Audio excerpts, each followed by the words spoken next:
छात्र छात्राओं, आज हम कक्षा 10वीं के सामाजिक विज्ञान में अध्याय 8 भारत में राष्ट्रीय जागृति एवं राजनीतिक संगठनों की स्थापना इस अध्याय के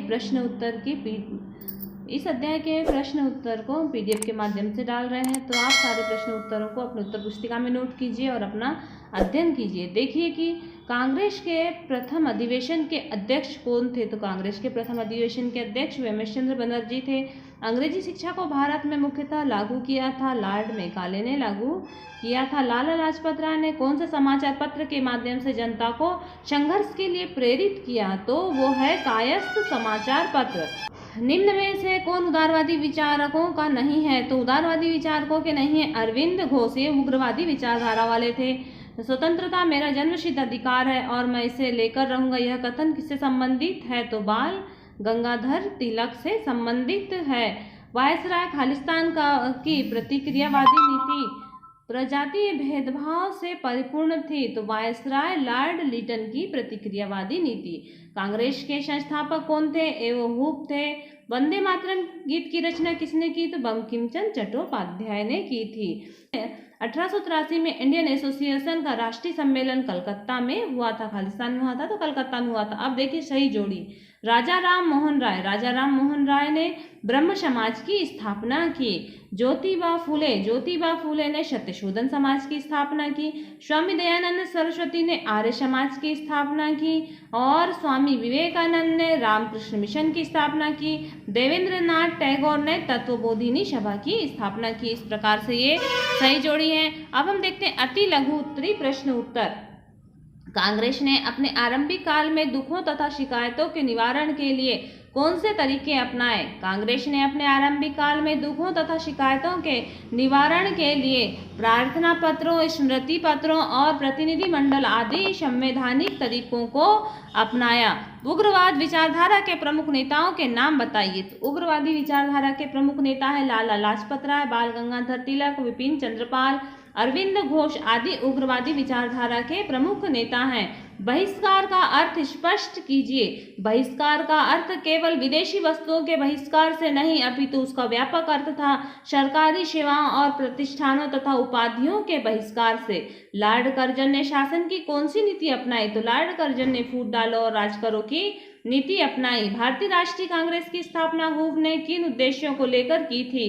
तो भारतीय राष्ट्रीय कांग्रेस की स्थापना हुप ने आक्रोशित जनता से हिंसा त्यागने और ब्रिटिश साम्राज्य से सुरक्षा कवच के उद्देश्य को लेकर की थी। कांग्रेस के प्रथम अधिवेशन में कितने प्रतिनिधि थे। तो कांग्रेस के प्रथम अधिवेशन में 72 प्रतिनिधि थे।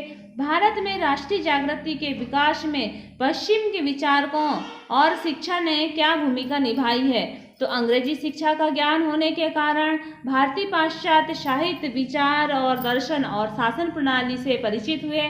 पाश्चात्य शिक्षा और विचारों ने भारतीयों के राष्ट्रीयता, स्वतंत्रता, समानता और लोकतंत्र जैसे आधुनिक विचारकों से अवगत कराया। लॉर्ड मेकाले भारत में अंग्रेजी भाषा का प्रचार कर एक वर्ग तैयार करना चाहता था जो ब्रिटिश साम्राज्य के हित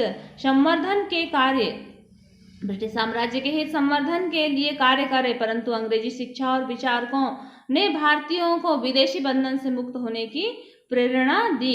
इसी प्रकार से अगला प्रश्न आता है राष्ट्रीय जागृति के विकास में किन भारतीय समाचार पत्रों ने अपनी भूमिका निभाई है। तो देखिए समाचार पत्र, ये क्वेश्चन आईएमपी भी है, ये क्वेश्चन पूछा भी जाता है 3 नंबर में। तो देखिए भारतीय समाचार पत्रों में कायस्थ समाचार पत्र, संवाद कौमुदी, अमृत बाजार पत्रिका और मुंबई समाचार और केसरी मराठा, हिंदू, पैट्रिस्ट और स्वदेशी मित्रम, आर्यदर्शन आदि ने राष्ट्रीय जागृति के विकास में महत्वपूर्ण भूमिका निभाई थी। और देखिए अगला प्रश्न है कि अगला क्वेश्चन है अंग्रेजों की आर्थिक शोषण की नीति ने भारतीय कुटीर उद्योगों को कैसे प्रभावित किया। ये भी आईएमपी क्वेश्चन है।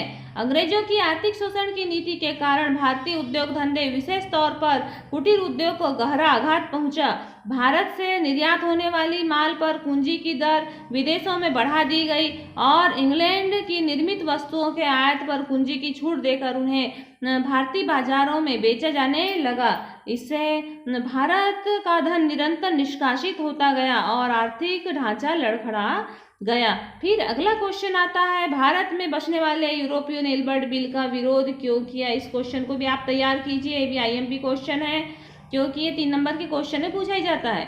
इल्बर्ट बिल के द्वारा मजिस्ट्रेट और सेशन जज को फौजदारी मुकदमे में यूरोपीय लोगों की सुनवाई का अधिकार दिया जाता था, क्योंकि भारतीय न्यायाधीशों को यूरोपीय अपराधियों का मुकदमा सुनने का अधिकार नहीं था। अतः इस भेदभाव को दूर करने के लिए इल्बर्ट बिल लाया गया, परंतु भारत में बसने वाले यूरोपियों ने इल्बर्ट बिल को काला कानून माना और संगठित होकर इसका विरोध किया। अगला क्वेश्चन आता है, कांग्रेस की स्थापना के उद्देश्य क्या थे, लिखिए। तो कांग्रेस की स्थापना के निम्नलिखित उद्देश्य हैं, आपको इसे भी तैयार करना है। साम्राज्य के विभिन्न भागों में देश के हित के कार्यों में संलग्न ऐसे सभी व्यक्ति में परस्पर घनिष्ठता और मित्रता को बढ़ावा देना, अपने सभी देश प्रेमियों में जाति धर्म और प्रांतीयता के सभी पूर्वाग्रहों को सीधे मित्रतापूर्वक और व्यक्तिगत संपर्क से दूर करना और राष्ट्रीय एकता को बढ़ावा देना, तात्कालिक महत्वपूर्ण और ज्वलंत सामाजिक समस्याओं के बारे में प्रमाणित लेखा जोखा तैयार करना। अगला क्वेश्चन आता है, 19वीं शताब्दी के अंतिम दशक में किन कारणों से उग्रवाद को प्रोत्साहन मिला। तो देखिए, ये है अपने सारे प्रोत्साहन, परंतु इसमें से आपको 3 पॉइंट का वर्णन याद करना जो आपको पाठ्य पुस्तक में दिए हुए हैं। तो इतने पॉइंटों में से जो आपको बहुत अच्छे लग रहे हैं, सरल लग रहे हैं, उसके 3 पॉइंट याद कर लीजिए, क्योंकि 3 नंबर में ये पूछा जाता है। उदारवादियों की कार्य पद्धति के प्रति असंतोष, संवैधानिक आंदोलनों की विफलता, ब्रिटिश शासन की प्रतिक्रियावादी नीति, ब्रिटिश सरकार की आर्थिक नीति, 19वीं शताब्दी के उत्तरार्ध में सामाजिक धार्मिक और सांस्कृतिक आंदोलन, प्राकृतिक प्रकोप और पाश्चात्य विचारकों एवं विदेशी आंदोलनों का प्रभाव और बंगाल का विभाजन और क्रांतिकारी राष्ट्रीयता का विकास आदि। फिर अगला क्वेश्चन आता है, भारतीय राष्ट्रीय जागृति में धार्मिक और सामाजिक सुधार आंदोलनों की भूमिका स्पष्ट कीजिए। तो भारतीय राष्ट्रीय जागृति में धार्मिक और सामाजिक सुधार आंदोलनों ने बड़ी महत्वपूर्ण भूमिका निभाई। इन सुधार आंदोलनों के प्रणेता राजनीतिक जागृति के प्रवर्तक बन गए और इस आंदोलन ने भारतीयों के हृदय में भारतीय संस्कृति के प्रति सम्मान की भावना उत्पन्न की। सामाजिक और धार्मिक सुधार आंदोलन के प्रणेता राजा राम मोहन राय, स्वामी दयानंद सरस्वती, रामकृष्ण परमहंस, स्वामी विवेकानंद और श्रीमती एनी बेसेंट आदि ने भारतीयों में स्वदेशी, स्वदेश और स्वधर्म और स्वराज्य की भावना जागृत की। 19वीं शताब्दी के आंदोलन मूल रूप से सामाजिक और धार्मिक थे, परंतु उसमें राष्ट्रीयता की भावना का समावेश था। स्वामी दयानंद सरस्वती ने आर्य समाज, स्वामी विवेकानंद ने रामकृष्ण मिशन के अतिरिक्त ऐसे अनेक आंदोलन और संप्रदाय और व्यक्तियों द्वारा जिन्होंने समाज में चेतना जगाई। मुसलमानों में अलीगढ़ और देवबंद आंदोलन, सिखों में सिंह सभा और गुरुद्वारा सुधार आंदोलन और थियोसॉफिकल सोसाइटी ने भारतीय समाज और चिंतन को बदल डाला।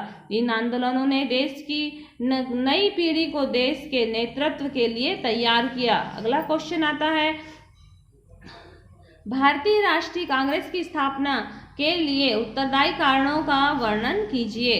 तो इतिहासकारों का कहना है कि हुब और उसके साथियों ने अंग्रेजी सरकार के इशारे पर ब्रिटिश साम्राज्य की सुरक्षा कवच के रूप में कांग्रेस की स्थापना की। हुब नहीं चाहते थे कि सरकार से नाराज जनता हिंसा का मार्ग अपनाए, अतः वे जनता को हिंसा के मार्ग की अपेक्षा वैधानिक मार्ग अपनाने के लिए प्रेरित करना चाहते थे। कांग्रेस के नेताओं ने कांग्रेस की स्थापना में एवं हुब का नेतृत्व स्वीकार किया, क्योंकि वे तात्कालिक परिस्थिति में ब्रिटिश सरकार के साथ खुला संघर्ष करने की स्थिति में नहीं थे। वे ब्रिटिश संरक्षण में कांग्रेस की स्थापना के विचार को लाभदायक मानते थे और हुब के विचारों से पूर्णतः सहमत थे। व्यवहारिकता इसी में थी कि वे मंच तैयार करने में हुब को सहयोग प्रदान करें, जहां देश की समस्याओं का विचार विमर्श हो सके।